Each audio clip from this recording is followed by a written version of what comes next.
This episode of Discography Discussion was recorded a long time ago. Sorry about that. It won't happen again.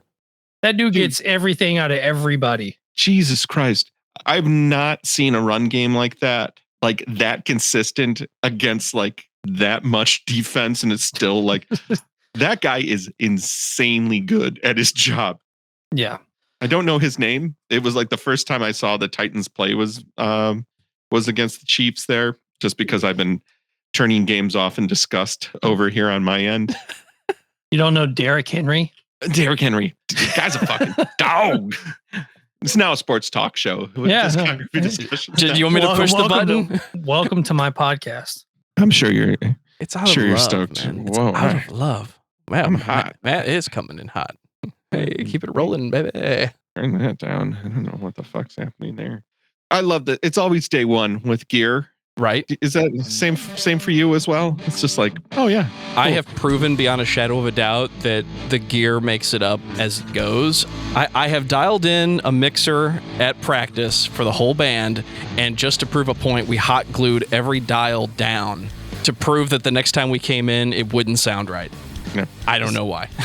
That kick drum is way too quiet. Dude, you're not hitting as hard because we glued that fucker down. Yeah, it's just ridiculous. Always day one over here in Gabber Media. always day one. 1, 2, sure, why not? Wow. Okay, find yourself. Find yourself every time at Gabber Media. Gabber Media, find yourself. That's what we're here for. What a fucking discography, guys. Jesus. What the fuck happens in the back 40?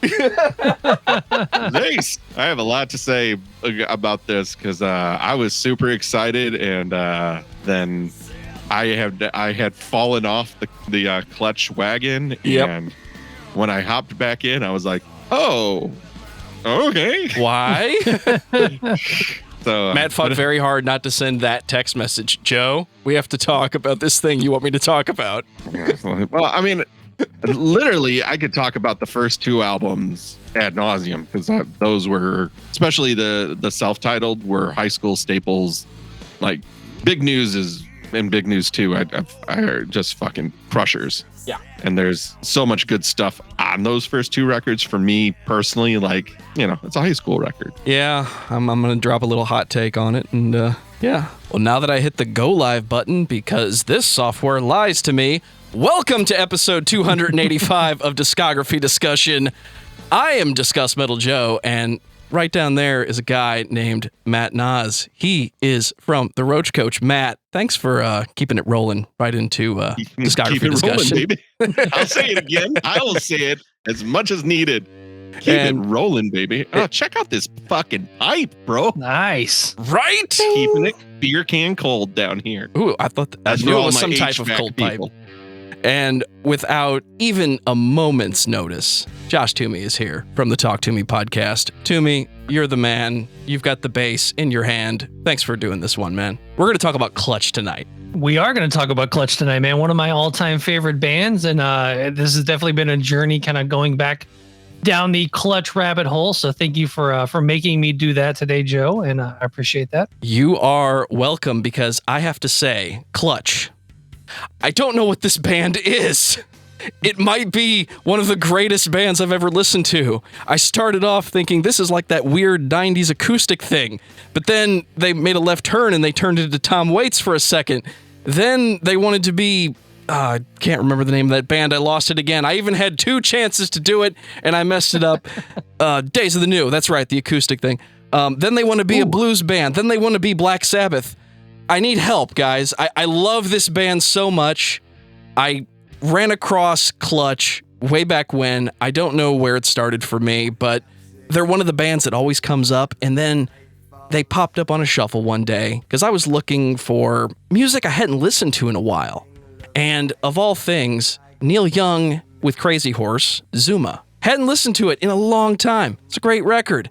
And right below Neil Young, it said, you would like Clutch. Why in the world would my streaming service of choice be recommending Clutch to me listening to Neil Young? Well, I have to say, there's times I wonder if this band really wants to be Neil Young with Crazy Horse, but going back to my original question, I don't know what this band wants to be because they want to be so many different things, and I love most of it. Well, it's crazy you say that, Joe, because I think Clutch want to be Clutch, and I think that they are probably one of the most consistent bands. And kind of going through the discography that we are going to discuss for this episode, just kind of going all the way back to the first album to what they're doing today. Still pretty similar stuff. That I don't feel like they've taken a crazy turn in there. And they certainly haven't taken a crazy turn, but there's been a turn of sorts. We'll get there, but like there's a lot of options with Clutch. Well, it's pretty clear at almost the midpoint of their discography that they kind of reached an impasse with where they were, because like they started to repeat a lot of themes and a lot of things started to become like, are we finding new grooves? Are we finding new ways to do this? And I think it really starts to become clear in their second half. And number one, I had no idea how prolific Clutch was. I was an early fan and kind of fell off right around, I would say, Pure Rock Fury is when, 2001. Yeah, that's about right. I kind of just didn't really hop on to anything past that. But I feel like after Pure Rock Fury, when we get there, that they kind of started to change a little bit. The production started to get a little bit better.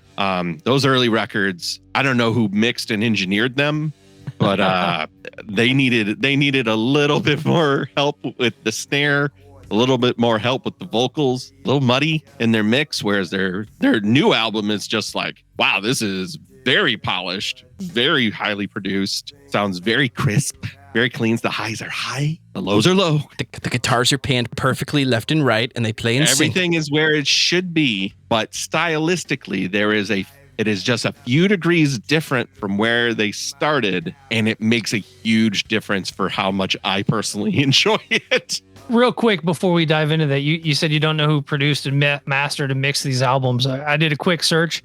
The Elephant Riders, produced by Jack Douglas, the producer of Honkin' on Bobo. That's all I gotta say. So I knew. I fucking knew Bobo was in the room. Hey guys, we're Aerosmith. Let's record a blues album, but only when we feel good. What a fucking dick swing. What a bunch of Come on, boys. The tape is rolling. Are we all feeling good? Are you happy today? Sad songs. Wow. Okay. That's a record we need to talk about at some point. I'm not going to sign you guys up for the Aerosmith discussion yet. Matt knocked that one out already. You don't do the discography of Aerosmith. But I like some of the early albums. I feel like we've told this story once already today. Well, let's get into Clutch. I have to go back to the beginning of September when I really dug into Clutch again. And I don't remember what record I got on board with this band. I don't have that hindsight. But I always liked Clutch because they had the hard rock vibe I like, but they have a sweet spot for me when I listen to them that reminds me of playing music in the basement with my buddies. Eventually, you hit that jam formula where you're trying to not mimic every band that's come before you, but you just have a cool groove and a cool vibe, and somebody picks up the mic and starts singing vocals. Most of the time, these vocals don't stay with me. And I don't think that's a bad thing, because I don't think every song has to be a one-hit, blow-you-out-of-the-water single. If we had that, I think we'd be talking about a different band. Clutch is a vibe band for me. And I really like how they can go left or right on we're a little bit acoustic, a little bit dirty. And then you get these Escape from Prison Planet songs where the dude is barking at the mic like your favorite, I'm not going to say hardcore vocalist, but they have a few of those too. The band has a volume slider that I don't think this is the only band that does that, but I think Clutch does it the best. And I'm ready to get started with this discography. What about you guys? Yeah, let's do it. Yep. 1993, Transnational Speedway League. I did not have this album at release. This was a go back for me. 1993, I am junior high. Yeah, maybe first year of high school. Yeah, first year of high school. So Nirvana's hit in 92. Everything's grunge. Everything's grunge. Everything's grunge again. Like, Matt, we're talking. Question. Yeah. It's 93, right? Yep. Was it grunge? I mean, was it? Who knows? Well, what we were listening to was Nirvana 24/7, or Pearl Jam somebody else had on, or it was I was not a Stone Temple Pilots fan, but that was on. There's plenty of people discovering the Pixies around me. So it was just really getting off of commercial rock radio of the late 80s into kind of, hey, there's been this college scene that's been happening since the mid 80s into the early 90s. And here's like, we had an alternative station locally, and they're like, here's all of it. Here's all this music that has actually been made that you don't know exists because you listen to the radio because it's the 90s and there's no such thing as Spotify. So coming back to Clutch, like I got introduced to Clutch with the second album, the self-titled, and then went back in time because my friend Chet was into them. This album is, to me, one of a great example of a statement of purpose albums. Like, your first album should say a lot about who you are as a band and what you're about. It is evident that these guys have chops. The fucking rhythm section is insane. I love also they have this thing that they kind of keep, that they are deadly serious about being somewhat goofy. Like, when you take a look at, first song in, a Shogun named Marcus, you get to the end and it's like, these lyrics, when you don't know what's coming, take a real turn. Yeah. It's like, so bebop, a loobop, a wop shambo, and domo arigato if I got to. Rolls off the Chef's tongue. kiss. Chef's kiss. But like, there's not a moment in listening to this album that I don't fucking believe these guys. Ticket punched. The groove is so rock solid. Again, you'll come back to the rhythm section over and over and over on this band, because their lead singer, he has a very unique voice, Neil Fallon, super one of a kind of voice. But I would say that it's, I'm going to say it wrong, Jean-Paul Gaster and Dan Maines. The Dan Maines is on bass, Jean-Paul Gaster is on drums. They are the concrete of this fucking band. Like, oh, yeah. They are the Clutch sound. It almost sounds like they have two basses playing at the same time. For a long time, that was the like, my friends, for some reason, thought Clutch was a 2-bass band. And I guess the only real reason is because he's such a weird baritone when he sings. But yeah, first impressions, best impressions. This is a great band. Well, I got into this album. I got into this album when it came out. This was heavy on Headbangers Ball at the time. I was thinking about today, like I truly remember listening to a Shogun named Marcus. They played, it typically was like one of the last videos on Headbangers Ball, and I would tape Headbangers Ball and watch it over and over and over. And then the kind of a series of events in 94, I go see Pantera. Prong is opening for Pantera, and then Prong a couple of months later comes through, and it's Prong with Clutch opening in a band called Drown as like a 3-band bill. And I was like, oh, that's that band we like from Headbangers Ball, and we met them that night and all that stuff. And this album, I was listening to, 94, first Korn album, which Matt hates and the Roach Koach podcast despises. You're never going to live that down, Matt. We loathe it. It's just not fun, guys. I'm listening to, at this time in my life, I'm listening to a lot of like Biohazard. Who listens to Daddy and has a good time? And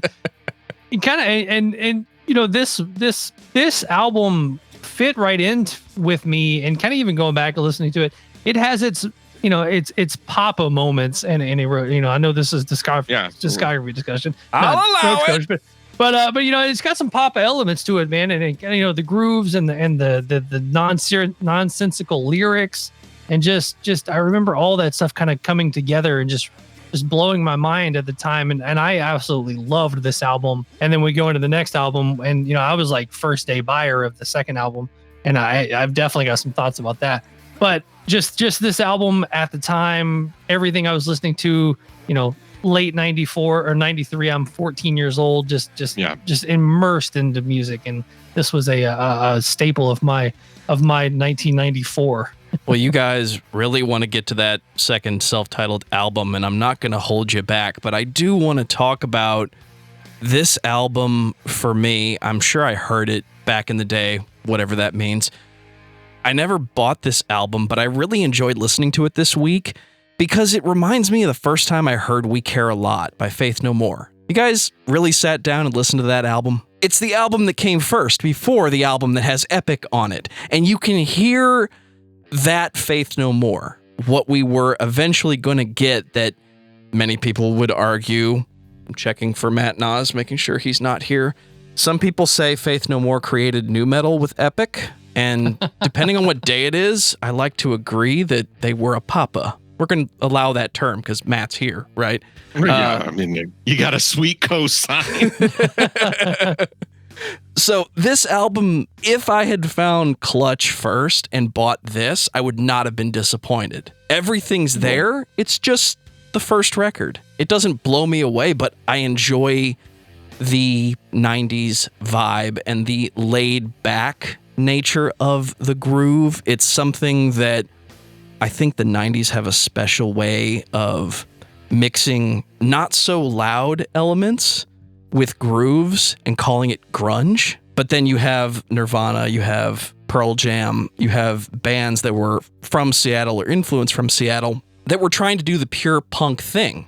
And what is punk? Is it speed and 3 chords, or is it non-standard songwriting? This sounds more like a band that comes out of the 70s, where the musicians are playing together, and whatever vocals, whatever story comes out of the lead singer's mouth is what you get. So I can see that. One of the things that kind of hit me listening to this again is I always, when I especially listen to the first album, I'm trying to picture they're from Maryland. You couldn't tell me that they weren't from Texas, because I'm like, this band smells like Texas. I don't know how the fuck they came from Maryland. Literally everything about them it says Texas Road to me. Like them listening to ZZ Top would not be a surprise at all. But like, I try to imagine them in their local scene playing local shows. And this first record, I hear it, and it's like, you saw these guys at your local VFW hall on like a 10-band bill, and it's just like, Clutch fucking murdered everybody. Like, Jesus, like Clutch, I don't know, man. Clutch, there's something about Clutch. Like, that's the opinion, because everything's so fleshed out. Like, a lot of, I mean, if I were to put out a first album today, it would not be this cohesive. Right. Well, let's get to it. 1995, the first album I bought, but I didn't buy it in 95. Gentlemen, Clutch is an album by a band called Clutch. And I'll take the do it to me. Do it. I'll take it, man. I went to the media play the day that this album came out, bought it on cassette because I was poor and we only had a cassette deck in the car. I remember, opening it up, and I'm a huge Transnational fan. Like, I'm loving Clutch at this time. I put this album in and did not get it at all day one. I was just like, this is not the Clutch I want. I don't know what they've done with my Clutch. I don't get it, but I guess it was the time of cassettes, and I spent, 10, 12, 15 bucks on a cassette. So I'm going to give it some time. And it grew on me and grew on me and grew on me. Now it's my favorite. Don't get me wrong. But yeah, just first listen, I'm just like, what is this stoner rock jam band, coming out of nowhere with things like Big News and Space Grass and things like that, man. So first listen, I was not a fan, but man, they definitely took what they were doing on Transnational, brought it into this self-titled album, and put out a masterpiece. Space Grass, Escape from the Prison Planet.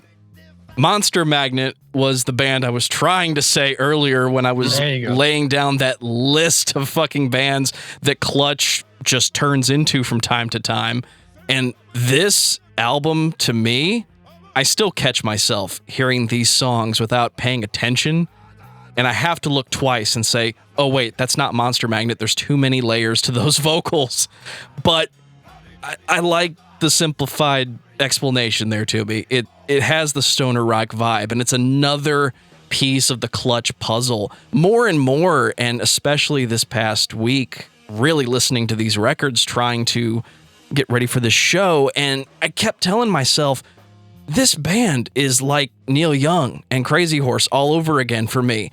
They must just go into the studio and lay it down, and when they have enough pieces of it that they like, they just put that out.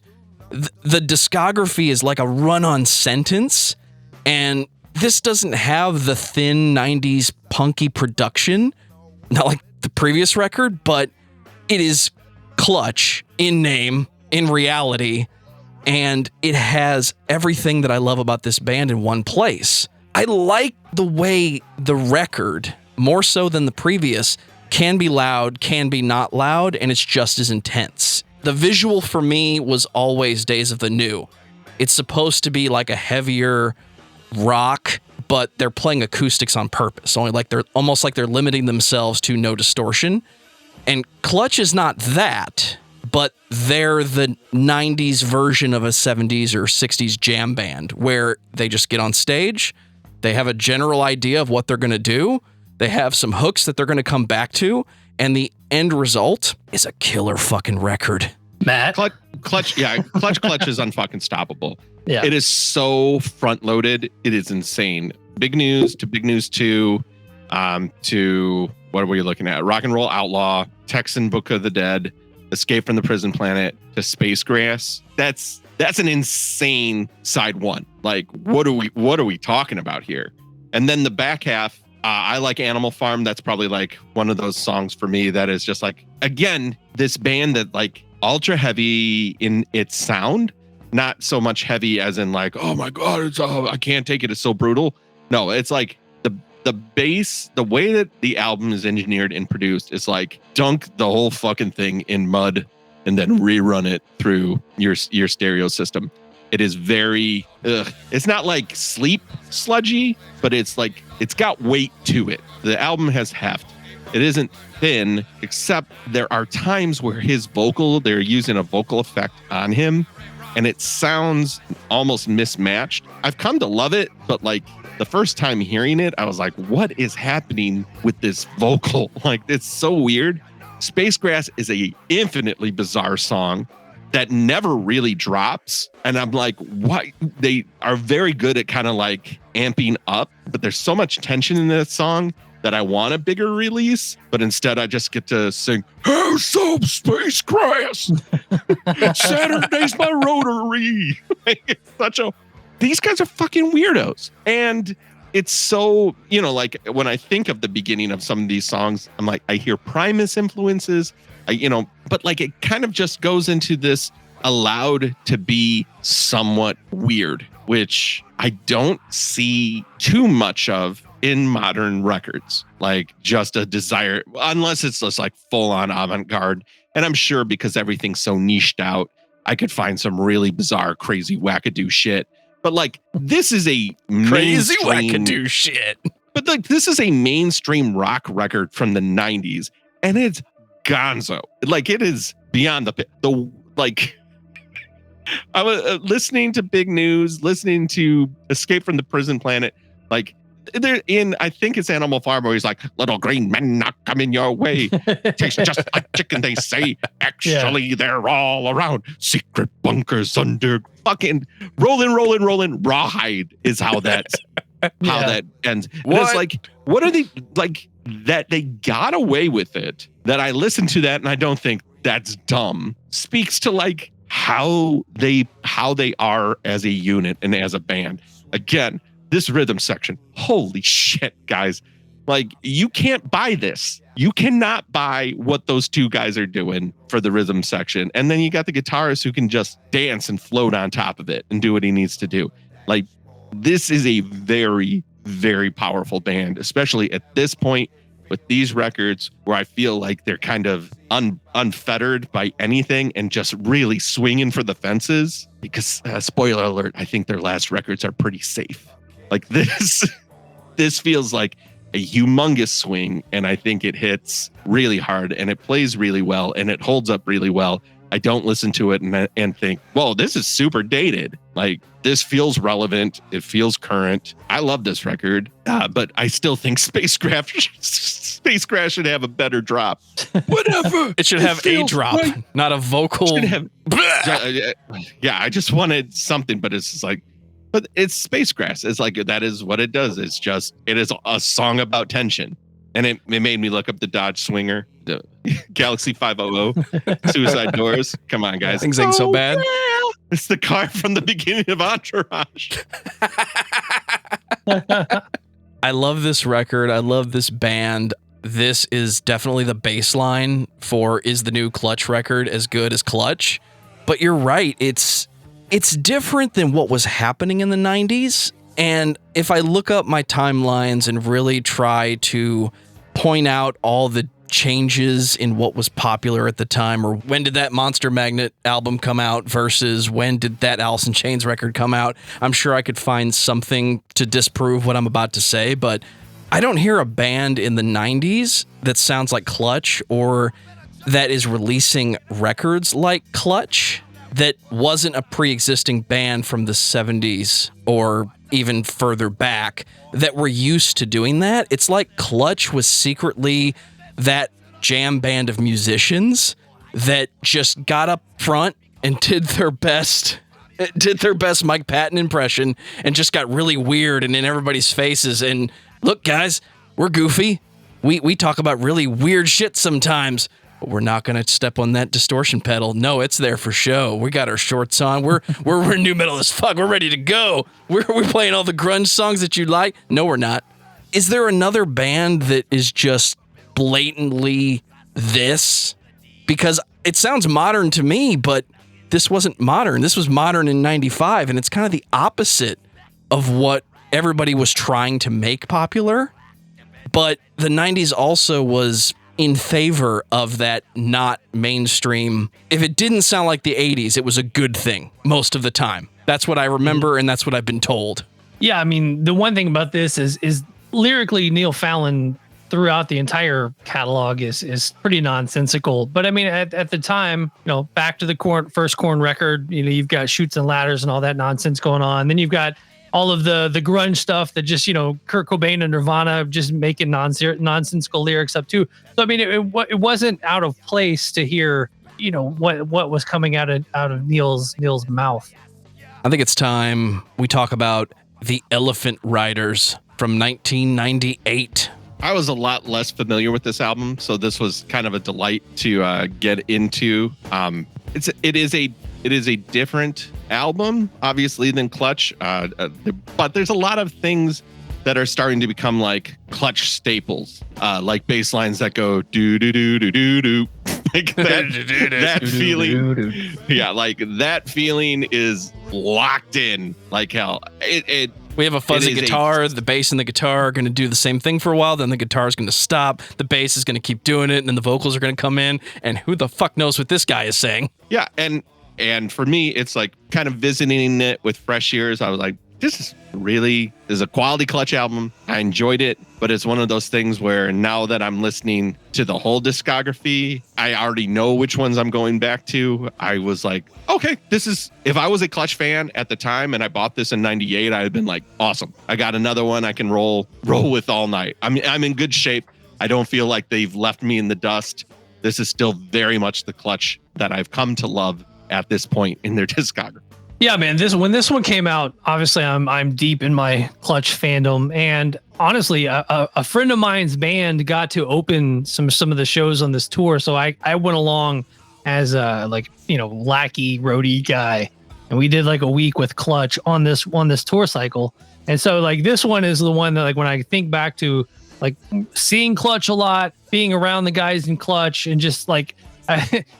This just hit me, but we were sitting on the bus with Clutch, and a fan came on, and we were having like everybody sitting around just having a fun time, joking. And this guy came on, and he goes, "Man, I just want to let you know that my friend just died, and when they pulled a cassette out of the out of the cassette deck. He was listening to Clutch in the car accident. And I mean, it was a heavy story. And I was just like, man, I couldn't imagine just being bombarded with like those type of stories all the time. Like, my friend died and you guys were his favorite band and all that stuff, man. I remember that story just changing the vibe of the room into just like, wow, that's just insane. It's way too like. Well, like that's a weird thing about just meeting the quote unquote celebrities or whatever that means to you. Like the people who have influenced your life is like, I have a lifetime of experience with this thing that you created that you have no idea about. Right. And I've got 30 seconds to project that onto you. I'm about to blow your mind with all this truth about this record you wrote once. Yeah. So this is probably going to be too much. Right. I think that's why most meet and greets just turn into big fan. Love you guys. Hey, sign my stuff. Take my photo. I'll post the story on my Instagram later. This album, though, overall, I think this one does stand out a little bit in the discography. I think it definitely hit all the points that I wanted at the time. It's definitely got a vibe to it. Maybe that's a little bit different than the rest of the discography. 8 Times Over, Miss October, and the Soap Makers, and the Yeti, and the Dragonfly is a great closer, and obviously Elephant Riders as an opener. That's one thing with this band I did notice throughout the discography. They know how to track the shit out of a record. Yeah, they do. They come in hot. Even when they make changes to the overall presentation, they still set you up for success. And for me, I started listening to this record and I went back to the end of the 90s. And I remembered what it was like to buy albums that were the second or third from that favorite band you have, and especially in the early 2000s. I've heard so many second and third albums that just don't sound as good as the previous records. And even though this one was different, I had to remember I'm not the fan who came in on Transnational Speedway League. I heard Clutch first. And this, to me, is just a solid follow-up. If I was 15, 16, learning to play guitar, I wouldn't get why this one's not as dirty as the previous, because I look for that when I'm looking at my rock and roll, which is what I would call this. I think the band plays with that definition over their entire career and stretch that in every direction the way bands used to. When it was just a word, they were trying to come up with how to describe these bands that one day would just play the bluesiest, dirtiest thing you've ever heard, and then the next week they want to do the most progressive thing you've ever seen or heard on stage, where they build an entire wall out of foam and you just stare at the wall instead of the band. What does that have to do with Clutch? I had to come back to hearing albums as a young listener who I didn't know the difference between what they were trying to do or what they wanted to present to me and what I was expecting the album to sound like. With 2022 ears, this is the most solid follow-up. It doesn't have to be as heavy, because what does that even mean? The band is solid. They still have the energy, but they're using more of what they did on Clutch, I think, and less from Transnational Speedway, where they're not putting on makeup audibly. They're just playing songs at this point, and I think that's what Clutch is trying to state is their thing. We're just going to play songs, and sometimes they're going to make sense. Sometimes it's just going to be a good vibe. There's not a lot of vocals that stand out to me as a whole from this band, but they do have some fun hooks, and I think that's the vibe of Clutch. It's just going to be fun. It's just going to be good. Let it be. Don't try to find the deepest thing in there, because when this band gets together, I don't think they're trying to create deep music. They're just trying to create music. Right. I don't even know if they're trying to party as much as they're just trying to be weird and have fun playing music. They might be one of the best musician-oriented bands ever that are not playing 27 layers of orchestration. Or a rock that's band, the one thing with the band was being around them and even when I would just go see the shows, even when I was younger, 15, 16, 17, I would go early to the venue, try to stake out the bus, try to meet the band or whatever. And Clutch was one of those bands that John Paul would set up a drum kit at 2 PM and just play. Not in a room, you could hear him playing for hours, and just because he likes playing drums. There's a lot of bands out there that they only pick up their instrument when they're on stage, and then they get off and then they do whatever they want. Like Clutch is a band that they thoroughly enjoy playing music. And that's the one thing about the live show. If you go see Clutch, they're not jumping around the stage. They're not doing all kinds of crowd work and all this other stuff. I mean, Dan's playing bass, just standing still, and Tim's kind of just jamming on the guitar, and John Paul's jamming on the drums, and Neil is kind of the show. But as for a live show, you're not going to get, dragons coming out of the PA. You're going to get just a really good rock show. And they do bring it live every time they play. I think we should talk about the Jam Room, 1999. This one I don't have much. History with, and the more as I was kind of reading about it now, I mean, I vaguely remember this album coming out, and it even kind of just says it was a limited release, and just I remember there being issues around this album and it not coming out properly or something. Man, it was so hidden and deep in the discography that I didn't listen to it at all.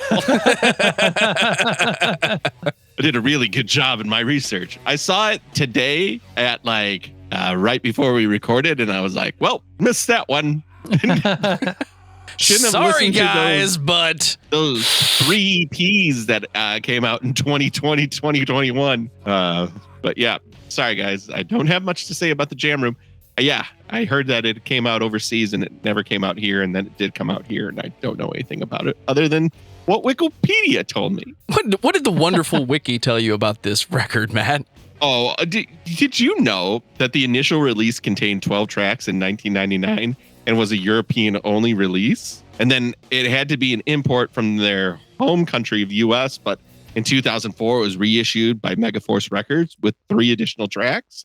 Because it was. And the version of Sink 'Em Low found on the reissue is the demo version of the same track found on Pure Rock Theory, which is faster and heavier. So that's what I thought too. I'm going to tell you guys the truth. I listened to this record for the first time about a month ago, and I thought it was a really solid, almost demo sounding Clutch album. It's hard to listen to these records with no hindsight, because I can't look back and say, this is why this record was so significantly different. I don't think this one was different as much as the band just got into a studio with a different producer and they went for it. And it cosmetically sounds different, but it's still Clutch. So why would a band not release an album everywhere? When I look back on every example of that I can find, it always comes down to money, licensing, or we made a deal and we had to do this, so this is what we did. Is there a standout track on this album? Sure. Listen to the record and enjoy all of the glorious jam tracks by Clutch, because I kind of think Jam Room is a literal statement in this case. It sounds like they're just making it up, and that's fine. Like somebody was like, oh, we already got it mic'd. Go for it. Record. Yeah, I mean, it's a great record. If I bought it for you and gave it to you and said, here, Matt, Merry Christmas, you would put the album on and be like, dude, that was a good vibe, but I gotta say, I'm gonna go back to Clutch and listen to that one again. This is a nice gift you gave me. Maybe I'll listen to it again in another 10 to 15, 20 years. Hey, what's the name of this song? I don't know, Gnome Enthusiast. Gnome Enthusiastical. Going to market. $1 raised by horses. Yep. That's a deep cut right there, guys. That is just guys making up words. And for those who like to compare this band to Primus sometime, there is in fact a song on this album called Bertha's Big Backyard. There we go. And also this record was recorded in Silver Spring, Maryland, which is an edge city that has a population of 81,000 residents, as according to the 2020 census. Just a little something that you know. I just knew that off the top of my head. Well, before I let Josh Toomey and Matt Naas continue to read facts from the internet, 2001 Pure Rock Theory. So for me, this is the end of phase 1 Clutch. Oh no. Don't end it now, Matt. No, this is it's not a bad thing. But this is the last record that kind of sounds closest to the old stuff. After this, they're going to start mixing some of the old with some of the new. And some of the new, and when I say, and it's not NU umlaut. I'm talking about, Gotta make sure you get Clutch. that umlaut in there. Yeah, I got to get that umlaut in there. Pure Rock Fury, it's good. I have no problems with this album. I'm wondering what happens to a band like Clutch when a band like Queens of the Stone Age starts having success around them. And I feel like they started, not that that's the catalyst, but this is now Matt Naas rock theories, so It's a great idea for a show, by the way. like they are a stalwart of this stoner rock scene, of this kind of bass heavy driven artistic effort. And here comes the first Queen of the Stone Age in 2000, and here's this album in 2001, and the songcraft, although very much Clutch, starting to change just a little, just a touch, and his vocals are starting to become just a little cleaner, just a hint, a whisper. The band's starting to change a little bit. I think they have to, but this is the record that I see as kind of like the end of the first part of Clutch, where it was like those first 4 records are very much like, yep, this is who they are. I know what this is. And now something different is going to be happening. When did the throwback trend happen? Was that 2001 or 2003-ish? Are we talking about like the bands? A lot of the bands, and hey, we know the 80s was all about hair, but do you guys remember the 70s? The 70s was fun. People played music in the 70s. The band that comes to mind is The Darkness and Wolf Mother, who were just blatantly not grunge, not the 90s, not new metal, not hardcore or metalcore or anything that would happen in the mid 2000s. They were 100% throwback to, we just play songs. Even what the Mars Volta did in the very beginning, I think is some of that. Is that right around this time? Because when you mentioned STP a second ago, my thought was this album sounds like what I expected this band to sound like in the 90s. Just crank up the room mic a little bit more, and this is 1993. I think this is 2001. I mean, this is the height of Queens of the Stone Age. Sorry, metal. I said STP. Well, I'm sorry, Matt. No problem. And what's funny is like a song like "Careful with That Mic" is I honestly think is just an answer to, if you guys are going to do this like rap metal, like I'm just going to show you how smart I am, and put this kind of like Clutch rap metal together, which is I still laugh about a JanSport style backpack. I to this day when I go to the school shopping or whatnot, I'm like, you got to get a JanSport, straight edge style backpack and stuff like that. But I think this album, this is a great album. I love this album, and yeah, Careful with That Mic, I think is definitely a standout track on this one. I like how this one ramps up going into Pure Rock Fury. What you guys said earlier is 100% true. They know how to track 1, but they know how to drive into track 2 sometimes, and this is a almost perfect example. The energy of the band doesn't match all of the production choices, in my opinion. I get the impression these guys are very stubborn about tone, in that they don't want to sound like everybody else. They want to just sound like Clutch. The guitars are blatantly 60s, 70s, neck pickup hard rock. The drums are almost blatantly a throwback.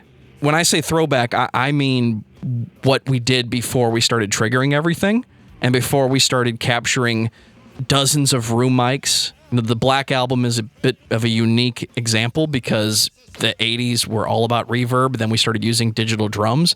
But now you have a band like Clutch who you have microphones and your faces and the instruments. Good luck. And they don't really deviate from that past the first couple albums. It's always a little bit different. It's a little bit warmer. It's a little bit more gain. But beyond that, when you're listening to Clutch, you get energy without getting blatant distortion most of the time up to this point. Yeah, I think the Pure Rock Fury is man, that might be a quintessential Clutch track too. It's just the driving drums and everything else with it, man. I think that just going back to this one was a nice little treat. Delectable. Tasty treat. Chew it up. So this is where Clutch, the first phase of Clutch ends for you, Matt. Why is that? I think it's well, what we're gonna see going forward is if you're in a heavy rock and roll band long enough, you end up in a biker bar and you just start singing straight ahead rock songs, and that's the tack I see them taking kind of from here on in. We're gonna start losing, even though the subject matter is still somewhat weird and bizarre. The vocal techniques are straight ahead rock and roll instead of like what we've had so far. And sometimes it feels like I'm going to Buttsburg and don't like it. Don't take us to Buttsburg, man. Don't go full butt. I don't want to go there, guys. The thing is, their musicianship is still so fucking good, but the vocalist, our friend, starts to do some different things, and I'm not a fan. I'm just gonna be honest. I'm gonna be the curmudgeon who's like, oh, I like the old shit. Up until this point, you've got 5 records, or if you take out Jam Room, 4 records of very solid and very intentional, not taking ourselves seriously, just creating a good groove. And even though the vocals don't stand out to me most of the time, one of the words you said earlier was smart. Let me show you how smart I am. There is some intelligence with the play on words. I say some intelligence. Wow, that just sounds terrible. Sorry, guys. What I meant to say was there is intelligence behind that wordplay. I think this band is, up until this point, a breath of fresh air in any scenario. And I think they will maintain that going forward, but if we're gonna... There, I said but again. Sorry, Matt. If we're gonna go in the direction of, can I say safety? Or is it really just we got comfortable and we've got our vibe and we're going to stick with it? That's hard because I don't want to be like this band is copping out, because I think that's bullshit. I don't think they are. I think they fucking go for it every time. But the tack that they're taking is just not where I want to go. But like I hear all these things and I'm just like, it's like Motorhead. It's like, you're in for a fucking night. This is going to be a good time. These guys are great and they're going to take care of you. Like that part they have locked in. I think it's much more like you could go to a Clutch show today and you're going to get your face rocked off. These guys rock, period, the end. But their newer stuff is much more, maybe they're trying to broaden their audience. Whoa, man. I don't know, but it just is kind of like there's something else happening that in the newer records that's not happening in the older one. 2004, Blast Tyrant. So when you said Sabbath earlier, I hear a lot of Sabbath, especially this lead-off track. I mean, Mercury is like, oh, okay, yep, got it. Just jump right in, Matt. That is exactly what I'm saying. I love Clutch because they go number 1 track. They know how to kick off an album. That is a strong open. They go every direction possible. And if this is the next era for this band, I say good choice stepping up the production, guys, because in 2004, producers in the hard rock and heavy metal genres were making decisions that I still don't understand. There is well, this was Machine. This is a Machine. Yeah, the last two have been Machine. So that's why it sounds great. Yeah, Right. That is exactly why. Well, it could have been a bad year. Is what I'm trying to say. I love the way this record sounds because turn it up. Everybody else was turning it down or was making records with the newest digital technology and were just making terrible cosmetic choices, probably in protest of MP3 sharing sites such as your Napsters and your Kazaa, your Morpheus, and all those other sites that popped up. I just love how this record is a clear step into, guys, you play good. I'm going to make you sound really good. Yeah, this is definitely one of those albums when I saw it like on paper, I was like, I don't know if I'm familiar with Blast Tyrant. And then I go back and listen to it. I'm like, all right, yeah. Like almost every album in Clutch's catalog, I went into this. I'm like, I don't know if I know that one. And then other than Jam Room, I play it. I'm like, oh yeah, I know this one. I guess what I'm trying to say is where I thought I fell out of the Clutch fandom somewhere, but I don't think I did. I've never been a like song title album guy. Like I just love the band. Surprise, guys. You've been there the whole time. Right? Yeah. I mean, like the Mob Goes Wild. I mean, what a great, please allow me to introduce myself and all that stuff. And the Regulators, a classic Clutch track on this one. But yeah, I think when Matt keeps kind of talking about the newer Clutch, I think they're playing it safe, man. I think they've got a sound. They know what works. I mean, you said it perfect. His vocals are much more straightforward. Yeah, like in the mix, and the way that he's singing is much more like bar bandy. I hate to fucking like it. Just is like there's a grit that he still has at this moment. Yeah.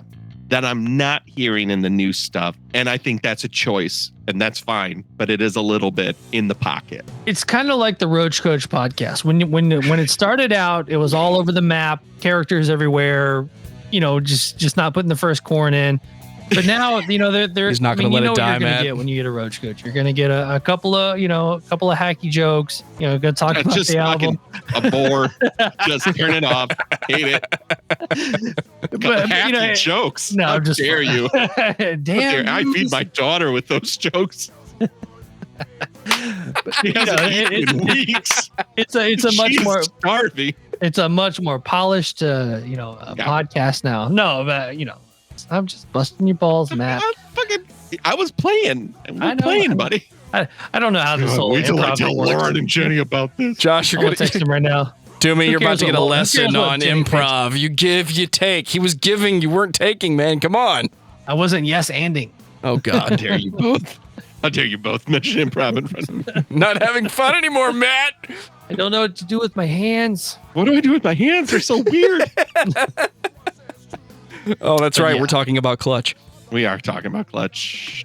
In the Clutch. I really like this album, guys. I have to admit, if there's one album I've listened to almost as much as the self-titled Clutch, it's this one, according to my stream statistics. I really, really enjoy this album, but I hear the bar band that you brought up a second ago.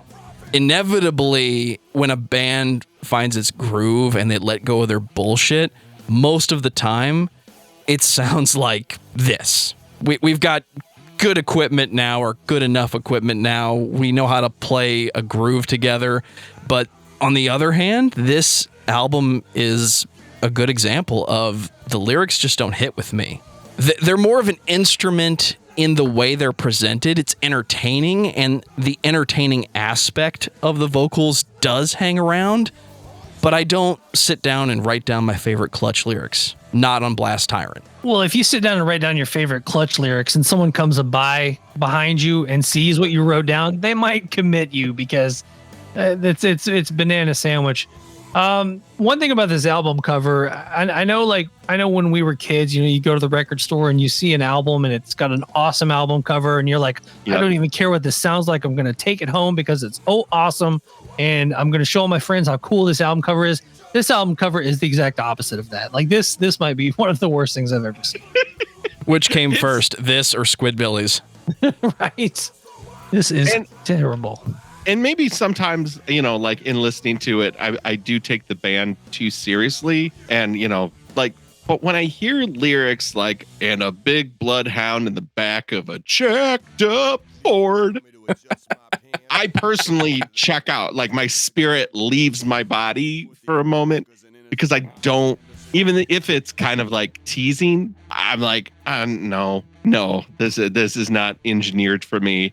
if it's for you, perfect. But I'm like, when can we turn this off?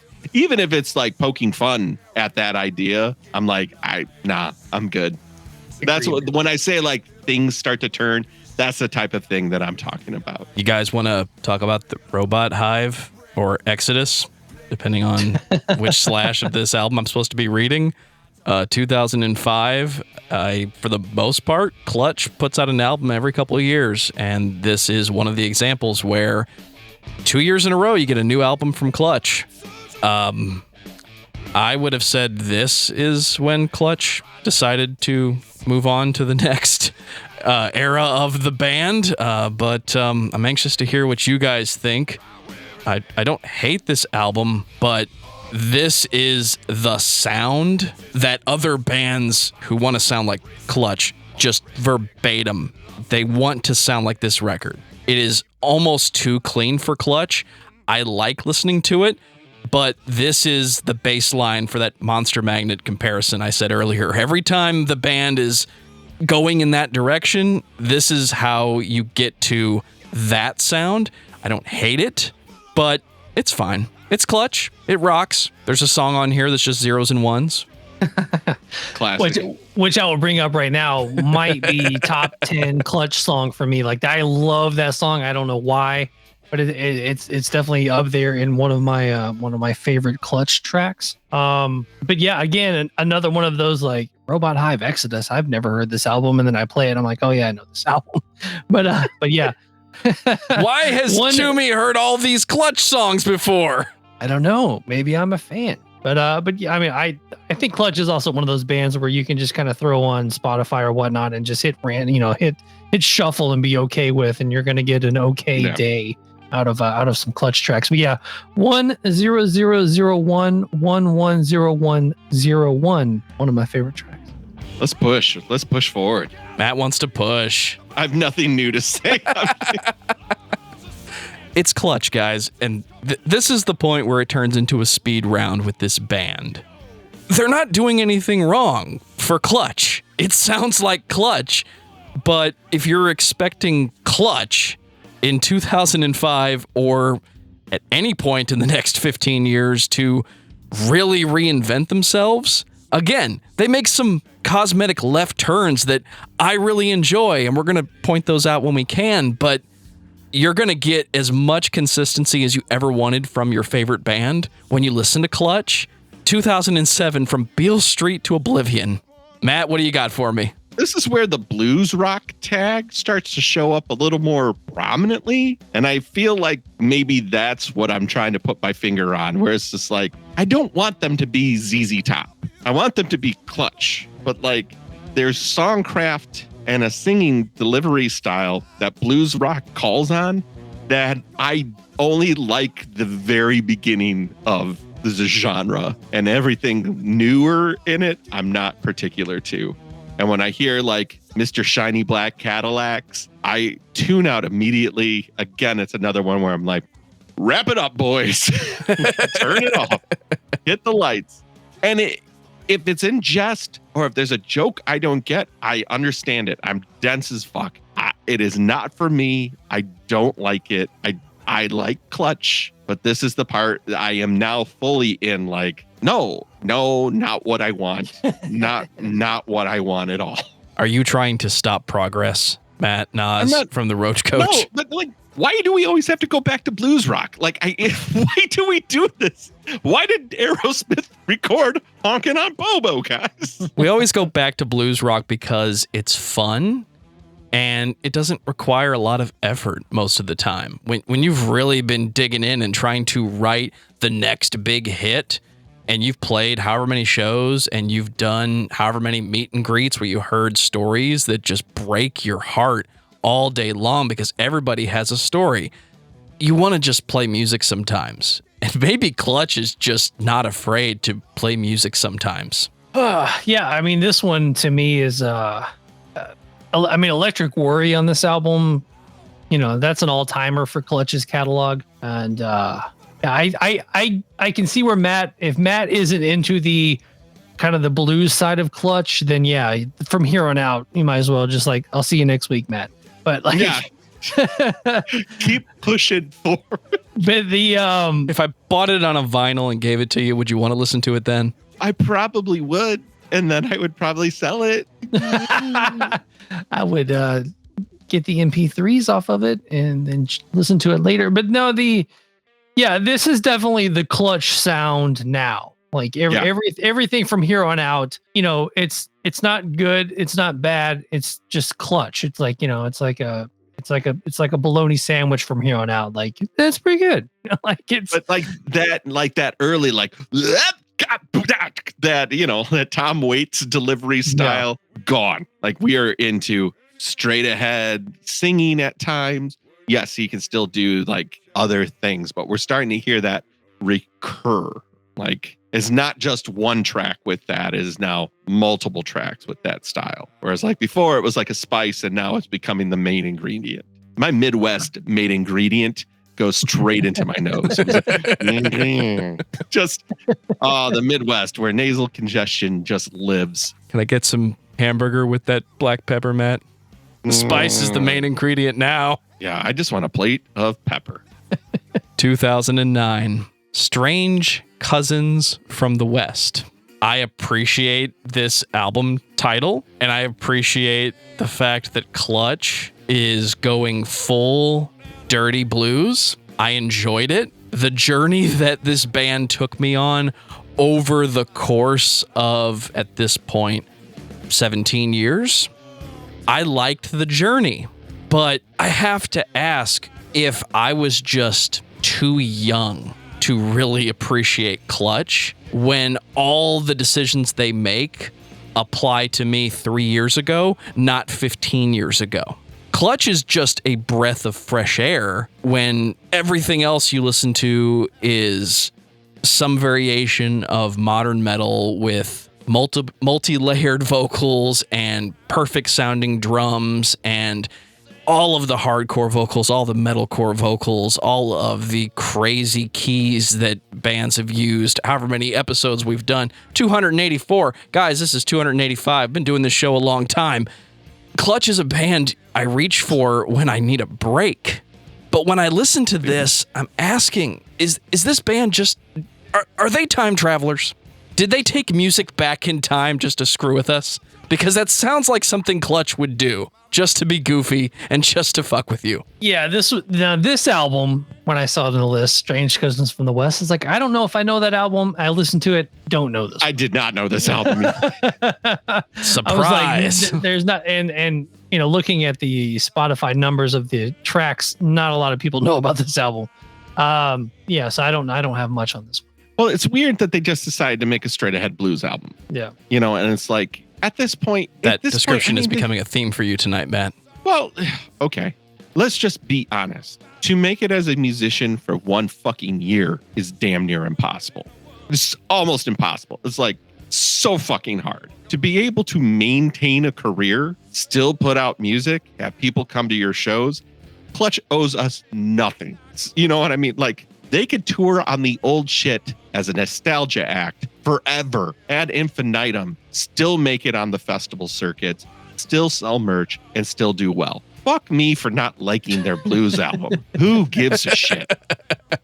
I don't like it. They don't care. I think we're in a good place. Yeah, and this is also around the time too where Clutch is going independent, and that's the one thing. Like now, Clutch is a business to themselves. I mean, they Weather Maker Music, they're putting out their own albums, they're doing all of the, even through COVID and everything else. We can get to that later, but during COVID, they were doing a lot of live streams and just really all self-contained. And they've definitely taken that approach. And the other thing too is we haven't even mentioned was same four guys the entire time. Yeah. Never even, a moment. I don't even know if they've had a tour where like someone else stepped in, maybe a bass player here and there or something. But I honestly don't think that they've had a single member change. They've had a couple of, keyboard organ guys over the years that leave. That come and go. But other than that, I mean, like the four guys that are on the first album are four guys you get now, which is amazing. Yeah. 11 albums That's hard in. to do. Yeah.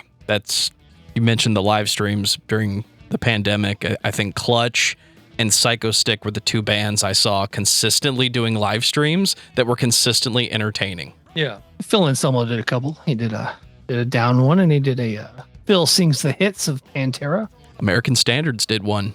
It was great. So heavy. There you go. 2013, Earth Rocker.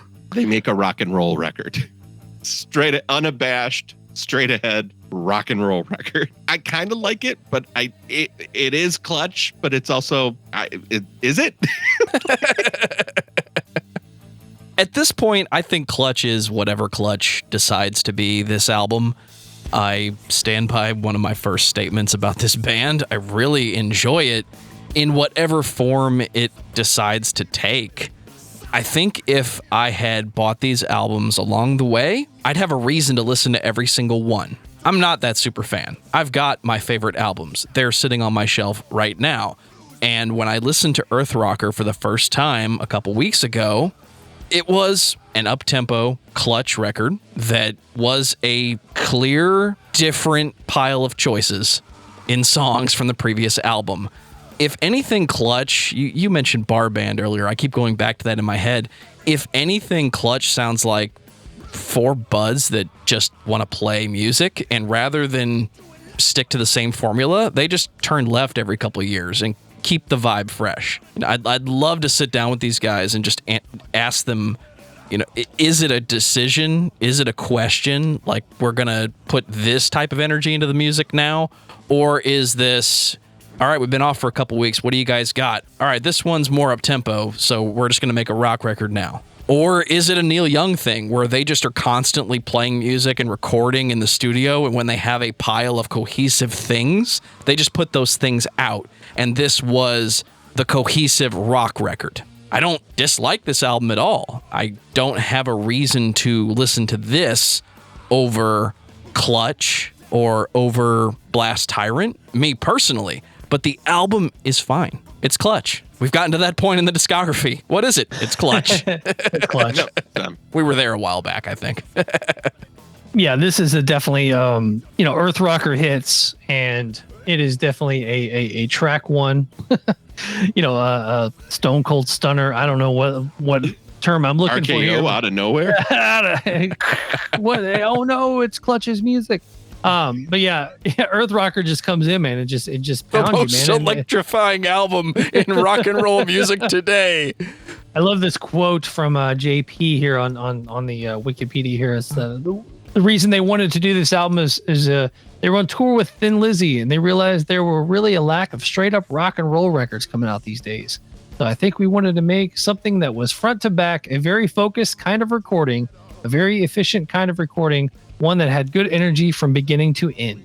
And yeah, this is another Machine has come back to the fold to do say Clutch album. Machine, you do good work. And I personally want to thank you for all of your work with this glorious band, Clutch. And I really appreciate how good this rock record sounds. I'm not going to listen to Earth Rocker over the self-titled Clutch. There's nothing wrong with this album. No one is forcing you to, Joe. I mean, Toomey and I did talk about tying you down and making you listen to Earth Rocker more. But we were like, nah, let's leave it to him.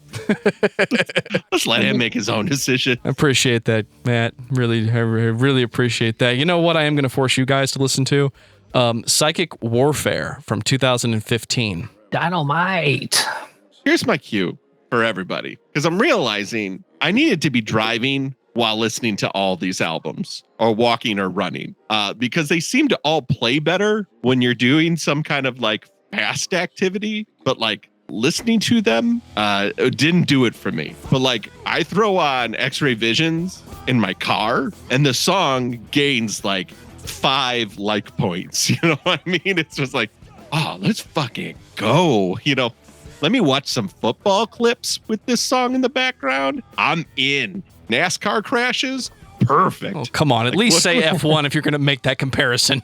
No way, baby. Right? I want to see that guy driving into the wall and slingshotting over. Yellow flags, yellow flags. To this day, I understand why, but when they swerve left to right during a caution or at the beginning of the race, that always makes me laugh for some reason. Like, guys, if you drove straight, you'd save more gas. Not as funny to everyone else as it is to me.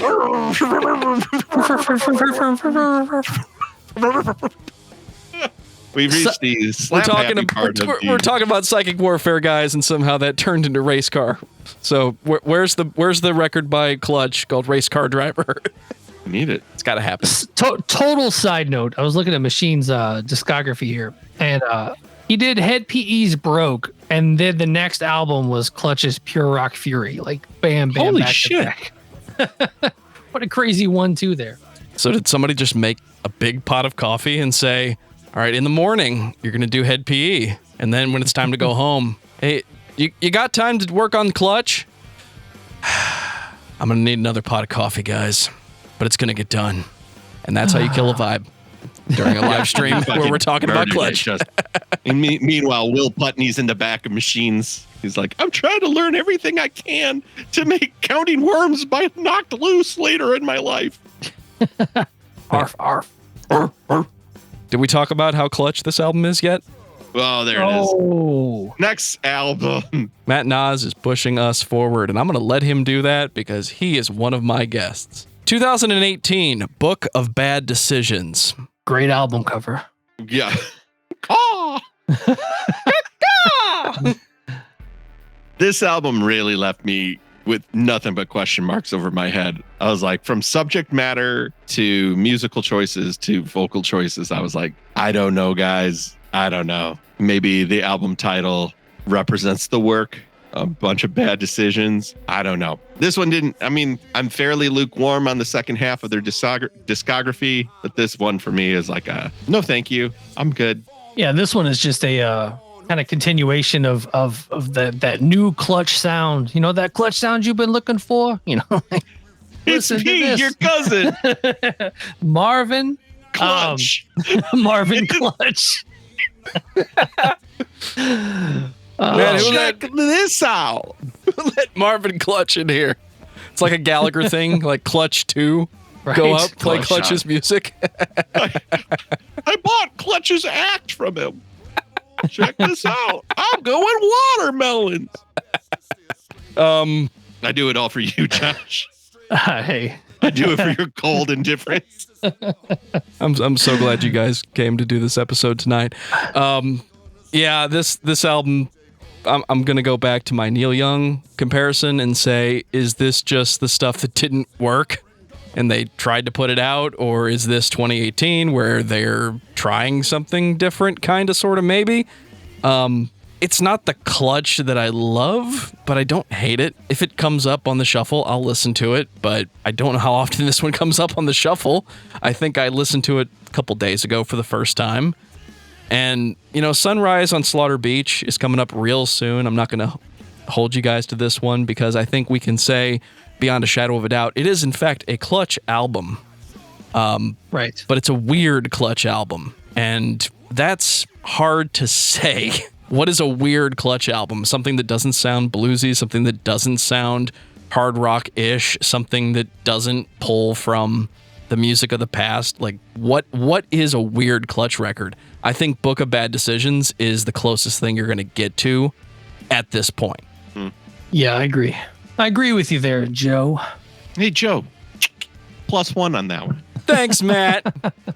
Before we dive into Sunrise on Slaughter Beach, I do want to bring up the Weathermaker series, Vault series, and we don't have to go into all these different tracks, but their cover of Fortunate Son is Chef's Kiss. It's just so good. Oh, that's really good, huh? And then they actually redid Space Grass for this, and I interviewed JP like right around the time that this came out, and I told him, I was just like, when I saw that you guys did Space Grass and like a new updated version of Space Grass, I was just like, you can't do that, but it might be the best ever re-record of a classic track that you'll ever hear. It's fantastic. If I had this episode to plan over again, sometimes I plan these episodes based on just a vibe I get, and you know, Clutch came up as, yeah, why haven't we talked about Clutch on a discography discussion?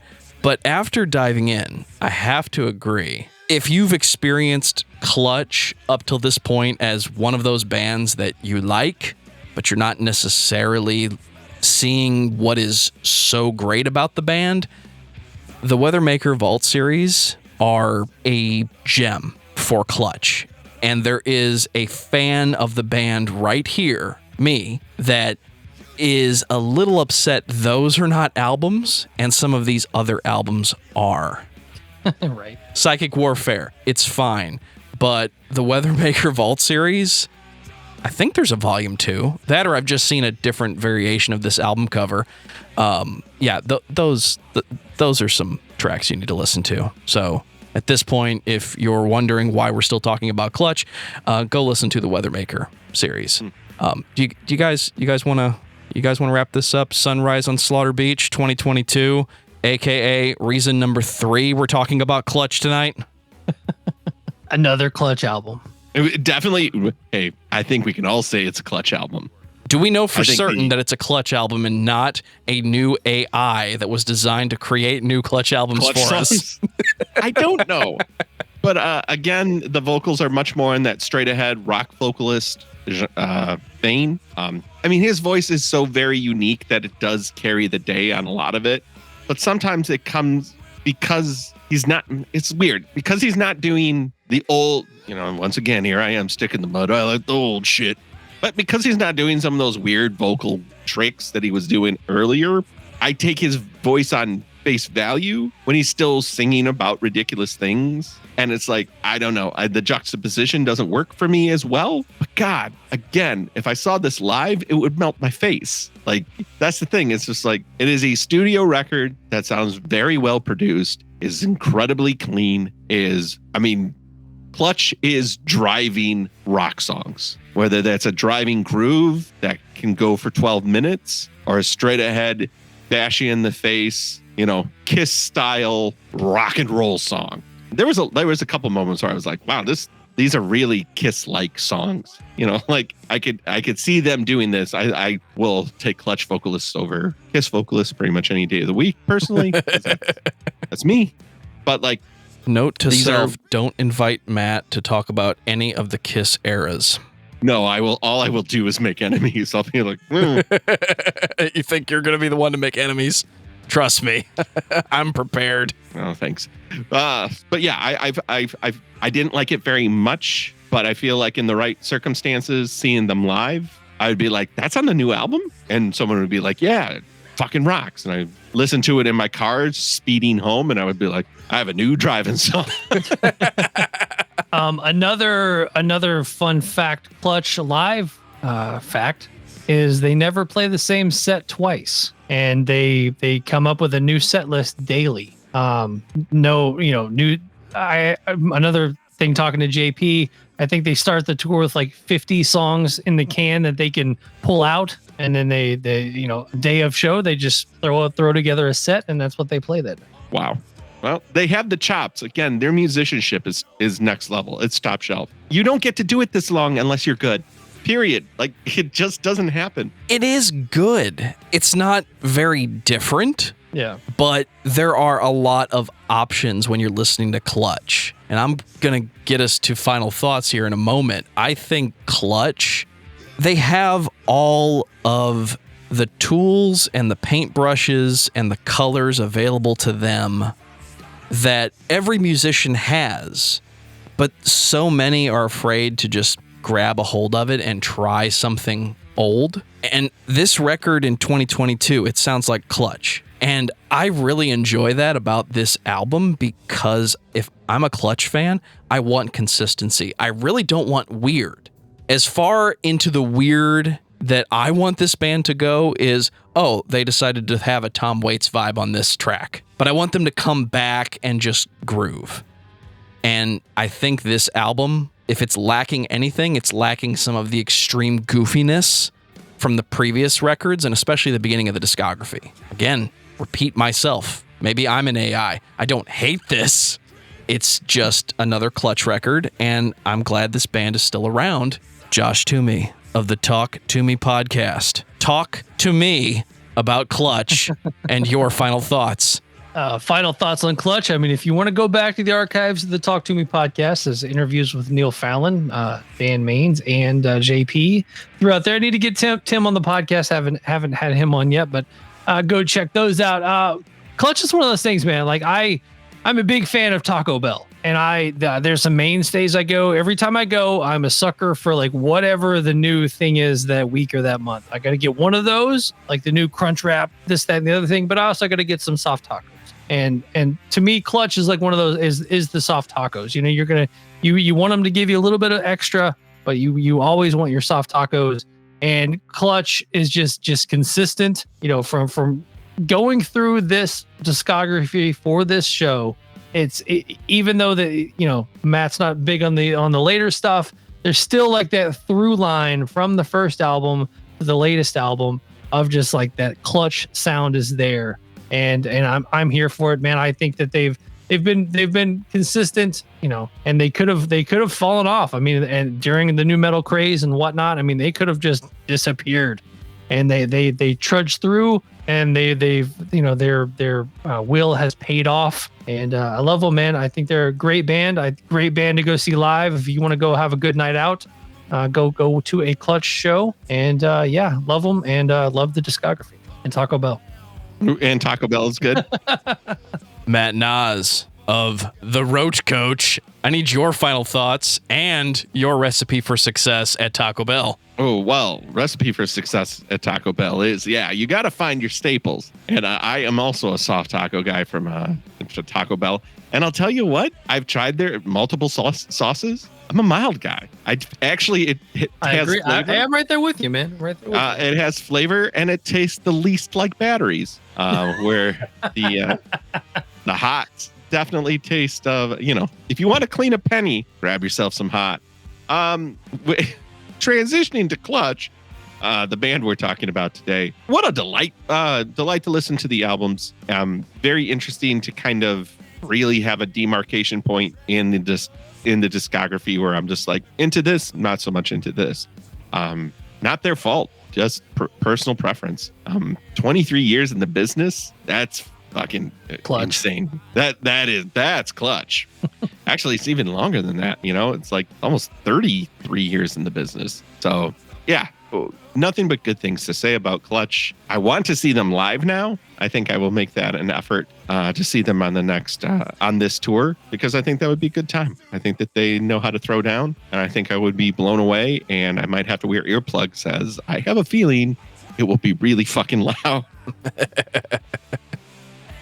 Clutch is one of the bands you get to hold up your sign at the end of the conversation and say, guys, don't forget Clutch. Every time there's a new throwback band or a group of musicians that want to bring back that 70s or 60s vibe of, we have actual amps and we actually mic our stuff and we play actual music. We don't create compositions on a laptop or substitute sounds.